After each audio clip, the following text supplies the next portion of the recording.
The alien vessel emerged from the void of space like a shadow slipping across the stars, its sleek contours glinting faintly in Earth's sunlight. Inside, the crew of hunters, a team of 5 seasoned predators from the far reaches of the galaxy, gathered around a shimmering holographic display of Earth, their metallic skin rippling with anticipation. To them, this unassuming blue world was a curiosity, an outlier in their galactic surveys. It teemed with biodiversity, from its dense jungles to its frozen poles, a perfect stage for their eternal pursuit, the hunt. Captain Kreth, the leader of the group, loomed over the projection with the kind of presence only decades of unchallenged dominance could forge. His multifaceted eyes flickered as he studied the data scrolling across the interface. "The fauna here is varied," he said, his voice a low, guttural rumble. "Primitive ecosystems, rich biomass. We should find something worthy of our skills." Beside him, Lyrax, the team's tracker, narrowed her gaze at the image. Her claws tapped against her forearm in a rhythm that betrayed skepticism. "Their apex predators are underwhelming. Clawed beasts and scaled swimmers. None seem to rival even the juveniles of our breeding grounds." "It's not about size or ferocity," interjected Dren, the weapon's master, his voice sharp and clipped. "It's about the challenge. The hunt. Even prey with small teeth can prove deadly." "Deadly?" Lyrax scoffed, her mandibles clicking in disdain. "This world barely registers as a threat. It's fertile, yes, but it reeks of softness." Kreth raised a hand to silence the brewing argument. "Softness can be deceptive. We underestimated the rock dwellers of Tyrannies 5, and half the crew paid for it. Earth's creatures deserve the same respect." He paused, his eyes narrowing as he adjusted the hologram to zoom in on a specific region, a sprawling forest near the edge of a human settlement. "We'll begin here. Dense cover. Plenty of life signs." The team leaned closer, their predatory instincts flaring. They watched as clusters of heat signatures moved across the display, smaller figures darting among larger, slower ones. At first, they mistook the smaller figures for prey animals, until one of them hurled a projectile with alarming speed, striking a nearby target and sending it sprawling. The hunters exchanged glances. "Curious," murmured Zin, the group's scout, his voice a low hiss. "Their young appear combative." Dren frowned, tilting his head as the image shifted to focus on the smaller figures. "They're unarmored, unarmed, yet they move with intent. Are they testing their abilities? Preparing for future hunts?" Lyrax barked a harsh laugh. "They're children, barely out of their spawn phase. If this is their idea of combat, we'll dispatch them before they even—" "Enough!" Kretha's voice carried the weight of command, silencing the room. "We'll observe first. Dismiss your assumptions until we've gathered more data." The ship descended undetected, its cloaking technology rendering it invisible to the crude sensors of Earth's inhabitants. The hunters equipped themselves with sleek, lightweight armor designed to enhance their stealth and agility, their weapons set to minimal lethality. This was, after all, a scouting mission, a chance to test the waters of this strange world. They disembarked into the forest under cover of darkness, their forms melting into the shadows. The air was thick with the scents of earth, loamy soil, the tang of vegetation, the faint musk of nearby animals. Kreth motioned for silence, and the team fanned out, their movements precise and soundless. As they approached the edge of the clearing, the muffled sounds of human activity reached their sensitive ears. What they saw defied expectation. A group of human offspring, a dozen at most, were scattered across a grassy expanse, their shrill voices rising and falling in a cacophony of unbridled energy. Some ran with wild abandon. Others hurled brightly colored spheres, while a smaller cluster engaged in what appeared to be a form of ritual combat, brandishing sticks and shouting declarations of war. The hunters crouched low, their cloaking fields shimmering faintly as they adjusted their lenses to focus. "These are juveniles?" Lyrax whispered, her tone laced with disbelief. "They're reckless, undisciplined, they're unpredictable," Kreth corrected, his eyes narrowing as he watched one child climb a tree with alarming speed before launching themselves into a pile of leaves below. That can be more dangerous than discipline. As they observed, a particularly wiry child broke away from the group, clutching a red ball.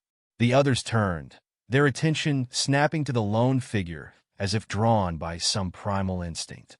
With a war cry that echoed through the clearing, the child hurled the ball with astonishing force. It struck another in the chest, sending them toppling backward with a dramatic gasp. The others erupted in cheers and jeers, the atmosphere charged with chaotic energy. Zin's mandibles twitched. They've weaponized their games. It's a display of dominance, Lyrax muttered, though her earlier disdain had been replaced with a flicker of unease. Suddenly, one of the children darted toward a nearby bush where an alien motion sensor had been discreetly planted. Before the hunters could react, the child plucked the device from the ground and began examining it with wide-eyed curiosity. Impossible, Dren hissed, his grip tightening on his weapon. Their technology shouldn't allow them to detect us. They didn't detect us, Kreth replied, though his voice carried an edge of uncertainty. It's coincidence. The child, seemingly unimpressed with the alien device, tossed it aside and ran back to the group. The hunters exhaled collectively, though their relief was short-lived. From the trees, a new game began. Children leapt, rolled, and climbed with an agility that belied their frail appearances. One constructed an intricate trap using sticks and string, setting it in the path of an unsuspecting playmate. The victim tripped, tumbling into a mud puddle, and the clearing erupted in laughter.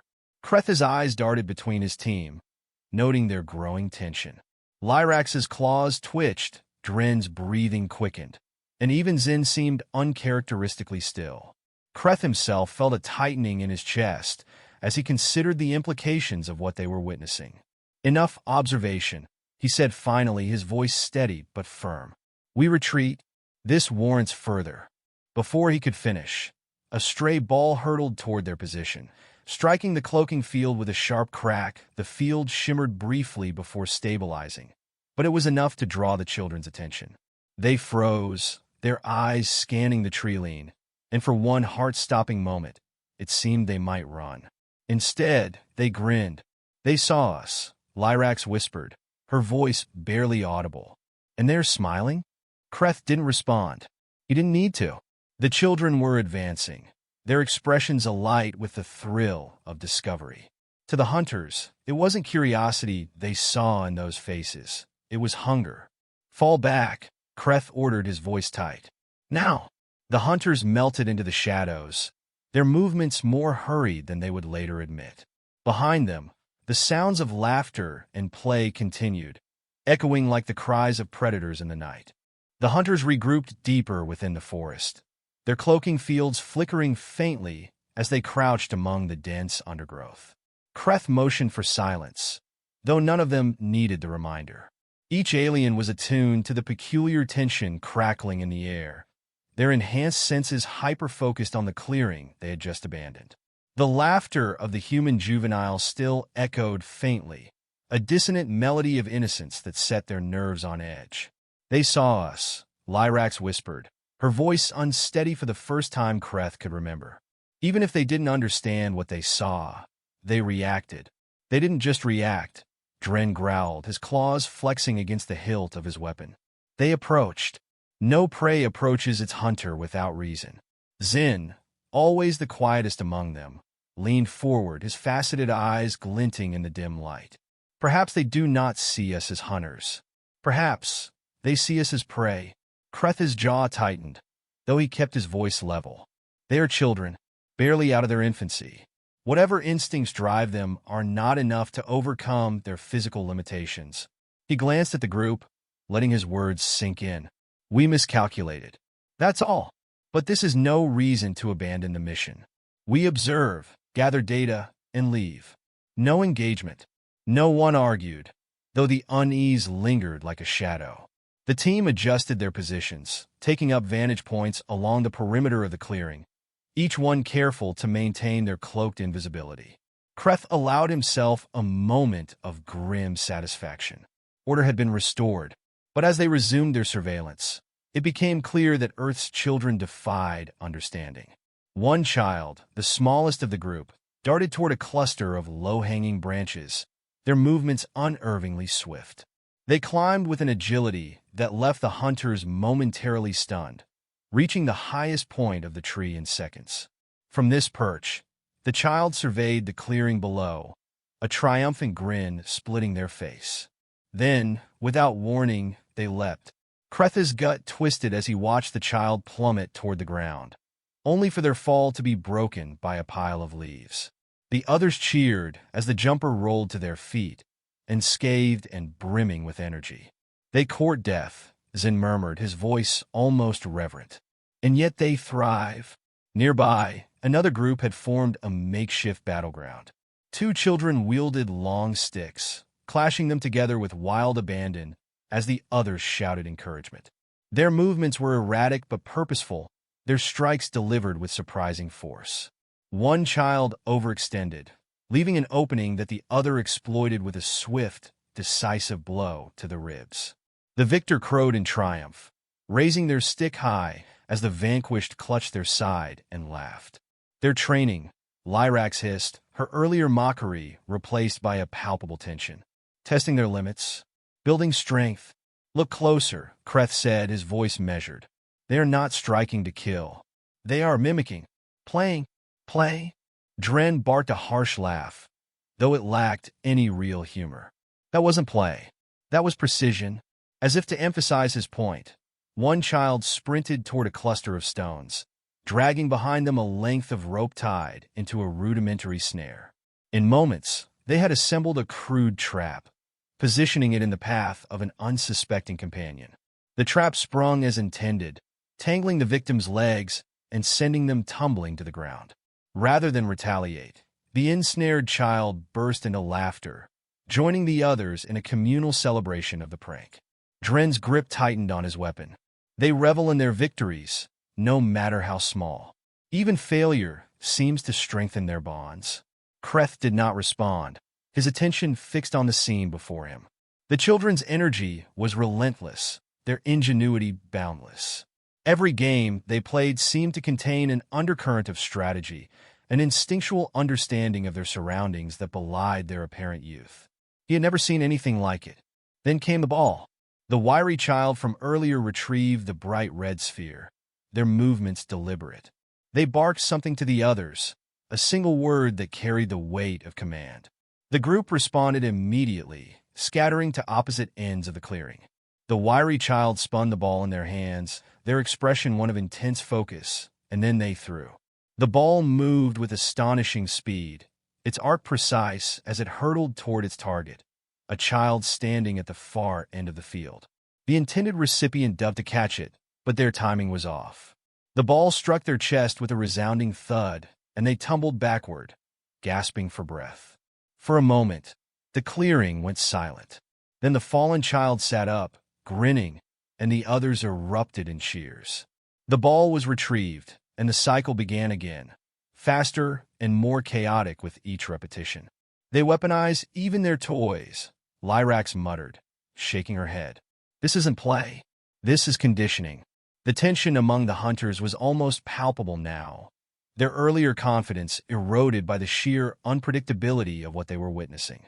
Kreth could see it in their postures, the subtle shifts in weight, the restless twitch of claws against armor. They were no longer observing. They were bracing. Then came the breaking point.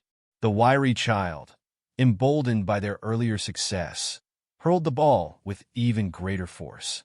It careened off a tree trunk, ricocheting unpredictably before striking one of the hunter's cloaking fields. The impact sent a ripple through the air, distorting the camouflage for a split second. It was enough. The children froze, their eyes snapping toward the disturbance. For a long, agonizing moment, silence reigned. Then one child tilted their head, a slow, deliberate motion that sent a shiver down Kreth's spine. "They see us," Zin whispered, his voice barely audible. But it wasn't fear that filled the children's eyes. It was curiosity, interest, and, Kreth realized with a sinking feeling, excitement. The wiry child took a step forward, clutching the ball like a predator closing in on its prey. The others followed suit, their movements eerily synchronized, their faces lit with a strange, feral joy. "Fall back," Kreth ordered, his voice tight. The hunters retreated, their cloaking fields shimmering as they slipped into the shadows. But the children did not stop. They pursued, their laughter ringing through the forest like the cries of triumphant hunters. For the first time in his long career, Kreth felt a flicker of something foreign and unwelcome fear. He did not look back. The alien hunters did not stop until they reached the safety of their ship. Their cloaking fields shimmered faintly as they entered, breaking apart the illusion of invisibility and revealing 5 figures whose tension was almost tangible. Kreth was the last to board, his movements deliberate but betraying a barely restrained urgency. The airlock hissed shut behind him, sealing them away from the planet below, yet the oppressive weight of what they had encountered lingered. Inside the control chamber, Kreth turned to face his team. Their usual poise was gone, replaced by unease. Lyrax paced along the edge of the room, her claws raking the wall in an erratic rhythm. Dren sat hunched over a weapons console, his eyes fixed on his hands as though seeking answers in the fine web of scars etched into his skin. Zin stood silently near the observation window, his faceted eyes trained on Earth's surface as it rotated far below. Only Kreth maintained a semblance of composure, though his grip on the edge of the table tightened enough to strain the metal. "What we witnessed," he began, his voice low but steady, "was unexpected." "Unexpected?" Dren's head snapped up, his mandibles flaring in frustration. "That doesn't begin to describe it, Kreth. They're children, juveniles. And yet," he gestured wildly, as though words alone were insufficient, "they turned a clearing into a battlefield and made us the prey. They didn't even know we were there." Lyrax cut in, her voice sharp but edged with doubt. "At least not at first. Everything they did was instinctive, reactive. It's not as though they meant to hunt us. Are you certain of that?" Zin's voice was quiet, almost contemplative. He turned away from the window, his gaze heavy with unspoken thoughts. "Their actions were deliberate, coordinated, even without our presence. Their games mirrored the hunts we have trained for over lifetimes." Kreth held up a hand, silencing the growing debate. "Enough. Speculation will not help us understand. What matters is what we do with this knowledge. We came here to evaluate Earth as a potential hunting ground. We have our answer. That it's a death trap," Dren muttered, shaking his head. "One filled with creatures too reckless to know they're dangerous." "Recklessness is not weakness," Kreth said, his voice carrying an edge. "It's adaptability, resilience. Those children demonstrated more ingenuity in an hour of play than many apex predators do in a lifetime of survival." Lyrax stopped pacing, her claws stilling against the wall. "So, what are you saying? The humans are, what?" "Apex predators in disguise." Kreth didn't answer immediately. Instead, he moved to the central console, inputting commands that brought up a series of holographic displays. Videos from the planet's surface filled the air around them. Humans climbing sheer cliffs with no safety equipment, leaping between rooftops and sprawling cities, and participating in contests where they faced off with each other in controlled yet ferocious combat. In every instance, the humans exhibited a mix of physical skill, strategic thinking, and a willingness to push their limits that bordered on reckless. "This is not an isolated phenomenon," Kreth said, his tone measured. "It is a pattern. They are a species driven by challenge, by the need to test themselves. And if this is what their juveniles are capable of, imagine the strength and cunning of their fully grown." He turned to face the others, his gaze sweeping across the room. "We have misjudged this planet.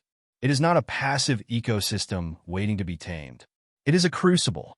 A heavy silence followed his words, the weight of the realization settling over them like a storm cloud. Finally, Zin spoke, his voice carrying a note of reluctant agreement. "If their young are this formidable, then Earth is no place for us." Dren slammed a fist against the console, the impact sending a brief ripple through the holograms. "So that's it? We declare the planet off-limits because a few spawnlings threw a ball and set some traps?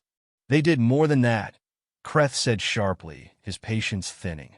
They dismantled our confidence. They forced us to retreat, without even knowing we were there. You saw their faces in the end. They weren't afraid of us, Dren. They were intrigued, amused.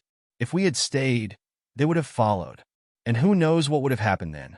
Dren opened his mouth to argue, but the words faltered before they could form. He looked away, his frustration simmering but contained. Lyrax folded her arms, her claws tapping against her armor. What do we tell the council? They'll demand an explanation for why we're abandoning such a resource-rich world. We tell them the truth, Kreth said. That Earth is not a hunting ground.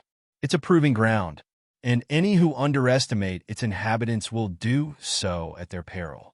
The weight of the decision settled over the room, but there was no dissent. One by one, the hunters nodded, their expressions a mix of resignation and relief. Kreth allowed himself a brief moment of satisfaction. The team was shaken, but they were united. That was enough. As the ship powered up, its engines humming softly, Kreth moved to the observation window. Below, Earth spun on its axis, its surface deceptively serene. From this distance, it was impossible to see the children or hear their laughter. Yet Kreth could feel their presence, a faint but persistent reminder of the encounter. What now? Zin asked, joining him at the window. Kreth's mandibles twitched in what might have been a grim smile. We leave, and we warn others. Earth is not a place to be taken lightly. Zin nodded, though his gaze lingered on the planet for a moment longer. Do you think they'll ever know we were here? No, Kreth said, his tone firm. And that's for the best. They don't need to know us. They're already dangerous enough. As the ship lifted off, disappearing into the vast expanse of space, the hunters left Earth behind. Yet the planet would remain with them, a stark reminder of their own fallibility and of a world unlike any they had encountered before. In their records, Earth would bear a single designation, Deathworld, and the children who had unknowingly bested them would become the stuff of legend.